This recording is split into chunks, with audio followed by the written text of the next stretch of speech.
sure about, you know, his role in your family, meaning he's not taking a strong role as a man, we need to pray over those things. You guys, I don't have all the answers. I really don't. I just know what's worked for me, and us over these almost 10 years. But and truly, you guys, honestly and truly, prayer has worked for us in every time, you guys, every time we've had any kind of a situation. It's prayer has always worked, and it's not an immediate thing. It's not like, oh, I pray today and tomorrow Jesus did it. But we consistently pray. Thanks, Decadent Noob. We are consistently praying, and things, they just work out. They just work out. Maybe we're asking for $10,000. We may not get the $10,000 tomorrow, but God puts people in our lives to help us build a team. So continue to pray, you guys, over your relationships, and pray that God restores the intimacy and the emotional connections that you had when you were dating, when you were, in those newlywed stages. Because it was so easy back then, right? It was so easy to just be lay in the bed and you smelling each other's morning breath and nobody's complaining.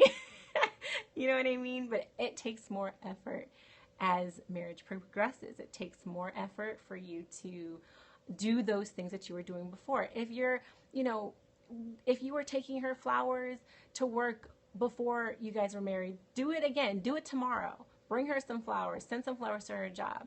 And you know what? I'll tell you a little quick confession. I don't even like flowers.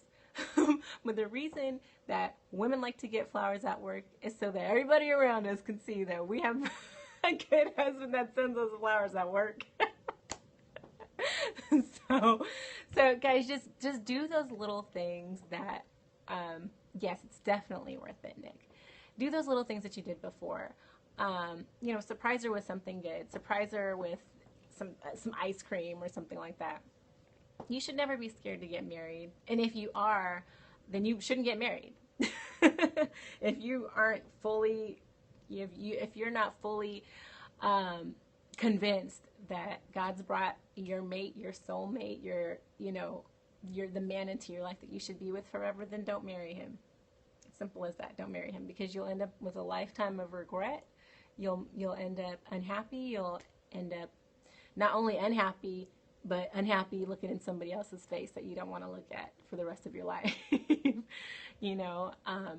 So just make sure that you're doing the things that you were doing before. Do those things that your spouse enjoys, that your spouse likes. Surprise him every now and then. And those little things help to keep the spark, help to keep you guys interested in each other and all of that, because it's easy to lose interest, you guys, especially these days with so much competing for our attention, social media, Periscope, So just keep doing those things, and because you don't want to fall into the roommate trap. You don't want to fall into the roommate trap where you're just coming and going and clocking in and clocking out sort of thing.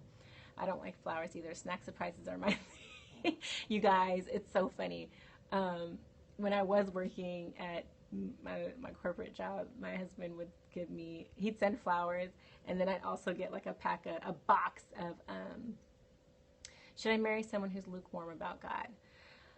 You know what? That's a conversation between you and God, honestly. And I know I feel like I'm not being very helpful, but truly, I can't tell you if this person is right for you. If the person is lukewarm about God, meaning they know about God, they understand what it means to be saved and all that, but they're choosing not to be a believer, they're choosing against God, then my inclination is to say no, that's not the person for you. But, God brings people into our lives, and if you should be seeking God to tell you, to give you that discernment to know whether or not this person that you're now with is the person that you are to be with for the rest of your life. There's a lot of marriages that start out where one is saved, one isn't, or they're both not saved, or, and they end up together, moving towards Christ and believing and all of that. So I'm not going to say flat out, no, ditch the guy. I'm not going to say that. I do think you need to continue in your prayer and seeking God to show you if this is a person for you. From your questions, though, I feel like you don't feel like this person is for you. Just from what you've asked so far. So again, my inclination would be to say no.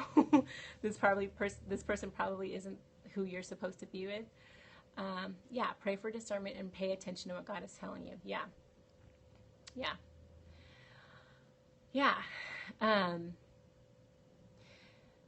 So I mean, like I said, I don't think you should just ditch him, but I do think, if you care about him and you're not sure, you should be seeking God and allow God to let you know if this is a person for you. You don't want to jump the gun. You don't want to, jump off, run off somewhere and get married. But you do want to make sure that you're thinking it through and allowing God to speak to you and listen. And listen. A lot of times we ask people for advice or whatever, but we choose to do the opposite. So make sure that you're listening wholeheartedly. All right, guys. So that's it for today.